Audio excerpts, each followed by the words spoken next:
नमस्कार, मैं पवन शुक्ला एक बार फिर आपका स्वागत करना चाहूँगा एक नए टॉपिक के साथ। 20 सालों का तजुर्बा लगातार आपको इस चैनल पे इन वीडियोस के माध्यम से दे रहा हूँ। बहुत ही आसान तरीके से लगातार वीडियोस जा रही हैं, आप लोग काफ़ी पसंद कर रहे हैं और अपने कमेंट्स में लगातार बता रहे हैं कि अच्छी क्लास है। जी हाँ, फ़ायदा तभी है जब किसी का टाइम वेस्ट नहीं करना चाहिए, अच्छी जानकारियों से शेयर करना चाहिए। आप सभी वीडियोज़ को देखिए, शेयर कीजिए, सब्सक्राइब करेंगे तो सारी वीडियोज़ आपके पास आती रहेंगी। हर हफ्ते कोशिश करता हूँ ज़्यादा से ज़्यादा वीडियोस अपलोड करूं, ज़्यादा से ज़्यादा जानकारी देश के हर कोने में, गांव शहर के हर बच्चों को दिया जा सके। तो आइए, आज का लेसन भी बहुत इंपॉर्टेंट है। विल की बात करना चाहूँगा, फ्यूचर टेंस की बात करना चाहूँगा। विल हेल्पिंग वर्ब है, इसका यूज़ कैसे करते हैं इसके बारे में बताना चाहूँगा। यहाँ पे कुछ बातें मैं शुरू से शेयर कर दूँ कि विल और शैल, जब हम फ्यूचर टेंस की बात करते हैं तो दो शब्द हमारे दिमाग में आते हैं, पर जो मॉडर्न ग्रामरियन हैं उनका ये मानना है, जो मॉडर्न ग्रामर की बुक्स हैं या टीचर्स हैं, उनका ये मानना है कि शैल का यूज़ अब धीरे धीरे ख़त्म हो रहा है। उसकी जगह पहले आई वी के साथ शैल, बाकी सभी सब्जेक्ट के साथ विल लगता था। जितने भी सब्जेक्ट्स थे, इसके अलावा प्रॉमिस वगैरह कई सारे ऐसे भाव थे जिनके साथ उल्टा भी होता था, यानी वी यू दे के साथ शैल लग जाता था, आई वी के साथ विल लग जाता था सिंपल फ्यूचर में। अब क्या है, सिंपल फ्यूचर, डिटर्मिनेशन, हेल्प या प्रॉमिस, ये सारी चीज़ें हटाकर मॉडर्न ग्रामर में शैल का यूज़ हटा दिया गया है। देखिए, यहाँ पर विवाद नहीं होना चाहिए। अगर आप शैल का यूज़ करें बहुत अच्छी बात है। शैल का यूज़ फॉर्मल लेवल तक तो रह गया है, लेकिन अगर आप रूटीन वे में यूज़ कर रहे हैं तो विल इज़ टोटली एक्सेप्टेबल, उसका इस्तेमाल आप बिल्कुल कर सकते हैं, वो गलत नहीं है। ये पहली इन्फॉर्मेशन है जो मैं आपको क्लियर करना चाहूँगा, क्योंकि समय के साथ साथ ग्रामर के रूल्स या राइटिंग स्किल्स से रिलेटेड कई बातें वो चेंज होती रहती हैं। तो विल के बारे में देखते हैं। पहली स्लाइड देखिए। सिंपल, नेगेटिव और इंट्रोगेटिव तीन तरह के ही बेसिक सेंटेंसेस होते हैं। वैसे तो 6 या 7 तरीके के होते हैं, बट 3 के बारे में बताया जाता है ताकि आपका बेस मजबूत हो जाए, टीचर्स को भी थोड़ी आसानी हो और बच्चों को भी थोड़ी आसानी हो। तो आज इन तीनों के स्ट्रक्चर्स, इन तीनों के एग्जाम्पल्स मैं आपको बताऊंगा ताकि आपको समझ में आ जाए। इसके अलावा जितनी भी इंपॉर्टेंट चीज़ें हैं उनको मैं थोड़ा और ज़्यादा क्लियर करूँगा। फिर भी आपको कोई दिक्कत होती है तो नीचे कमेंट में लिखिए, मैं उम्मीद करूँगा कि अगली वीडियोज़ में उन दिक्कतों को, उन समस्याओं को दूर किया जाए। तो पहले आइए हम देखते हैं कुछ एग्जांपल्स इसके। I will buy a house, he will become a doctor, they will get success, we will not go to market, will you bring my copy, will he help you। ये सारे सेंटेंस ऐसे हैं, इसमें आप देख रहे हैं will buy, will become, will get, यानी will के साथ वर्ब की फर्स्ट फॉर्म यूज हो रही है। विल के साथ वर्ब की फर्स्ट फॉर्म यूज करते हैं, डू, डज, डिड, विल। ये 4 हेल्पिंग वर्ब ऐसे हैं जिनके साथ हम वर्ब की फर्स्ट फॉर्म यूज करते हैं, नेगेटिव और इंट्रोगेटिव में भी। लेकिन विल एक ऐसा हेल्पिंग वर्ब है जिसमें नेगेटिव, सिंपल हो या इंट्रोगेटिव हो, तीनों में वर्ब की फर्स्ट फॉर्म यूज करते हैं। मोडाल वर्ब भी विल है और टेंस में भी विल यूज होता है। एक ये बहुत कॉमन इशू है कि अगर ये मोडाल वर्ब है या हेल्पिंग वर्ब। देखिए, ये मोडाल वर्ब भी है और हेल्पिंग वर्ब भी है। मोडाल में इसका अलग सेंस निकल आता है। बहुत बारीक बात बता रहा हूँ, ध्यान दीजिए जरा। अगर हम इसे टेंस में यूज़ करते हैं तो इसका यूज़ सिर्फ लिमिटेड हो जाता है। फॉर एग्जाम्पल, मैं कोई प्रॉमिस कर रहा हूँ या नियर फ्यूचर में, निकट भविष्य में मैं कोई काम करने जा रहा हूँ। जैसे मैं कल आपके घर आऊँगा, मैं कल किताब दे दूंगा आपको, मैं कल पेमेंट दे दूंगा आपको, मैं कल हम घूमने चलेंगे। छोटी छोटी बातें जो नियर फ्यूचर में होने वाली हैं उसके लिए हम विल का यूज़ करते हैं। और इस बात का भी ध्यान रखिए, शैल का यूज़ फॉर्मल लेवल तक तो रह गया है।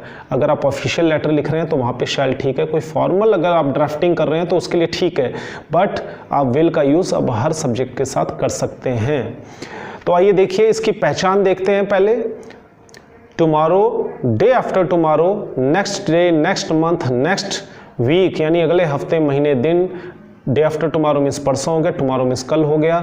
ये वर्ड्स अगर आप सेंटेंस में लगाएंगे लास्ट में तो आपको बहुत आसानी होगी समझने में कि फ्यूचर से ही जुड़ा हुआ कोई वाक्य है जिसके बारे में मैं बात कर रहा हूँ, फ्यूचर से ही जुड़ा कोई एक्शन है। तो आपने देखा विल के साथ कैसे। इसके अलावा आपने पिछली स्लाइड में देखा कि क्वेश्चन में कैसे यूज़ हो रहा है, नेगेटिव में कैसे यूज़ हो रहा है, इसका वर्ड ऑर्डर क्या हो रहा है। वर्ड ऑर्डर बहुत इंपॉर्टेंट है। हर वीडियोस में लगभग आपको बताता हूं कि जैसा हिंदी का वाक्य है ठीक वैसे ही ट्रांसलेट करते वक्त या बनाते वक्त आप एग्जैक्ट वही वर्ड की इंग्लिश लिखेंगे तो हो सकता है वो गलत हो जाए। हिंदी का वर्ड ऑर्डर अलग है, इंग्लिश का वर्ड ऑर्डर अलग है, हर भाषा का वर्ड ऑर्डर अलग होता है। सबसे ज़्यादा बच्चे गलतियाँ यही करते हैं। अगर थोड़ा सा बड़ा सेंटेंस उन्हें बता दिया जाए, लिखने को कह दिया जाए तो कहीं ना कहीं गलतियां वो कर जाते हैं, शब्द को आगे पीछे लिख देते हैं। क्रम का ध्यान रखिए, वर्ड ऑर्डर का ध्यान रखिए, अदरवाइज पूरा सेंटेंस गलत कहलाएगा। आइए इसके बाद सिंपल वर्ड ऑर्डर की तरफ हम इसका जो सिंपल स्ट्रक्चर है उसके बारे में देखते हैं। स्लाइड में देखिए, I, we, you, they, he, she सभी के साथ विल लगेगा और वर्ब की फर्स्ट फॉर्म लगेगी। इसके साथ आप अच्छा सेंस निकालने के लिए tomorrow, day after tomorrow, next day, next month, week, tomorrow, ये सारी चीज़ें यूज़ कर सकते हैं।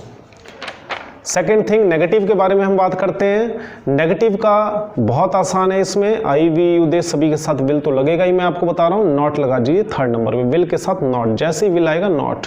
स्पोकन में इसे वोंट भी कहते हैं, लेकिन हम रिटन की बात कर रहे हैं तो इसमें नॉट लिखना पड़ेगा। वोंट ना लिखिए, दोनों को एक साथ मत लिखिए, नहीं तो ये सेंटेंस गलत हो जाएगा। जैसे कैनॉट एक वर्ड है, कांट, कांट स्पोकन है, कैनॉट रिटन में है। तो स्पोकन इंग्लिश कम्युनिकेशन के ऊपर और फ्लुएंट इंग्लिश कैसे बोलें इसके ऊपर भी बहुत सारी वीडियोस में बनाने वाला हूँ। कई सीरीज़ होंगी, कई प्लेलिस्ट होंगी इनकी जिन्हें क्रिएट करते हैं हम लोग, वो सारी चीज़ें आपको मिलेंगी समय समय पर। इस चैनल से जुड़े रहिए। इसके बाद हम इंट्रोगेटिव देखते हैं। इंट्रोगेटिव में सबसे पहले विल लगता है, क्योंकि क्वेश्चन का कोई भी सेंटेंस स्ट्रक्चर होगा उसमें हेल्पिंग वर्ब हमेशा पहले आएगा, चाहे वो इज़ आर एम हो, वाज वर हो, डू डज डिड हो, हैज़ हैव हैड हो, या विल हो, या कैन कुड, कोई सा भी हेल्पिंग वर्ब हो वो सबसे पहले आता है। हिंदी में क्या से बनते हैं ऐसे वाक्य। हिंदी और इंग्लिश में एक बहुत बड़ा फर्क ये भी है कि शुरुआत हम क्या से करते हैं। कोई सा भी क्वेश्चन हो हिंदी में आप देखिए क्या से शुरू होता है, लेकिन इंग्लिश में ऐसा नहीं है। इंग्लिश में हर सेंटेंस से क्वेश्चन बनाने का जो वर्ड ऑर्डर है उसमें हेल्पिंग वर्ब को हम पहले लिखते हैं। जैसे हिंदी में क्या मैं एक टीचर हूँ, एम आई टीचर। अब हिंदी में सारे क्वेश्चंस आप देखिए क्या से शुरू होंगे जिनका जवाब हाँ या ना में दिया जाता है, लेकिन इंग्लिश में जैसा सेंटेंस होगा, जो रूल्स होंगे, उसका हेल्पिंग वर्ब पहले आएगा। हिंदी में क्या यानी एक, और इंग्लिश में जैसा सेंटेंस उसी के अकॉर्डिंग हेल्पिंग वर्ब, ये ध्यान रखने वाली बात है। तो हिंदी में कुछ जगह आसानी भी हो जाती है, कुछ जगह नहीं होती है। तो मैं उम्मीद करता हूँ कि इन सभी के साथ 10 या 15 वर्ब्स ले लीजिए, उनको समझ लीजिए, और इन सेंटेंस स्ट्रक्चर के साथ और जो मैंने आपको पहचान बताई, इसके कुछ एग्जाम्पल्स हैं नेगेटिव के, जिनकी स्लाइड में आप देख सकते हैं। पहले नेगेटिव के बताता हूँ, फिर इंट्रोगेटिव के। I will not buy a house, he will not become a doctor, they will not get success, ये इसके नेगेटिव थे। I will not come tomorrow, I will not help you, I will not go to market, ये negative के हो गए। Interrogative में देखिए, will you help me, will they come today, ये सारे हो गए उससे। कुछ और हिंदी के लिए लीजिए सिंपल, बिल्कुल सिंपल वे में शुरू करिए। अगर आपकी इंग्लिश बहुत वीक है तो हिंदी में पहले लिख के वर्ड ऑर्डर का ध्यान रखते हुए इनको थोड़ा सा और फैला के लिखिए। तो ऐसे कुछ एग्जाम्पल से आपके माइंड सेट तैयार हो जाएगा, आपका माइंड में वो वर्ड ऑर्डर जो है सेट हो जाएगा, जिससे आपको दिक्कत नहीं होगी। तो मैं उम्मीद करता हूँ कि कुछ एग्जाम्पल्स आपको एक बेस बनाने के लिए दिए मैंने। इसके अलावा बाकी सारी वीडियोस में भी देखेंगे तो टेंस, बहुत सारी चीज़ें इंग्लिश से जुड़ी हर चीज़ आपको इस वीडियो पे मिलेगी। सब्सक्राइब करिए, लाइक करिए, कमेंट लिखिए, कोई सुझाव है हमारे लायक, कोई कमी दिखाई देती है तो हम उस पर सुधार करेंगे, और ज़्यादा से ज़्यादा लोगों तक शेयर कीजिए ताकि सभी का भला हो सके, ये तजुर्बा सभी तक पहुँच सके। तो मैं उम्मीद करता हूँ ये वीडियो आपको पसंद आई होगी। आज की वीडियो बहुत सिंपल थी, बहुत ज़्यादा मटेरियल इसमें मैंने नहीं डाला है ताकि बहुत ज़्यादा लंबी ना हो। बाकी जानकारी के लिए सारी वीडियोज़ देखिए, एक एक करके देखिए, अपने से छोटे भाई बहनों को दिखाइए और दूसरों तक भी शेयर करिए। तो मिलते हैं आपसे अगली वीडियो में। बहुत बहुत धन्यवाद आपका, थैंक यू वेरी मच।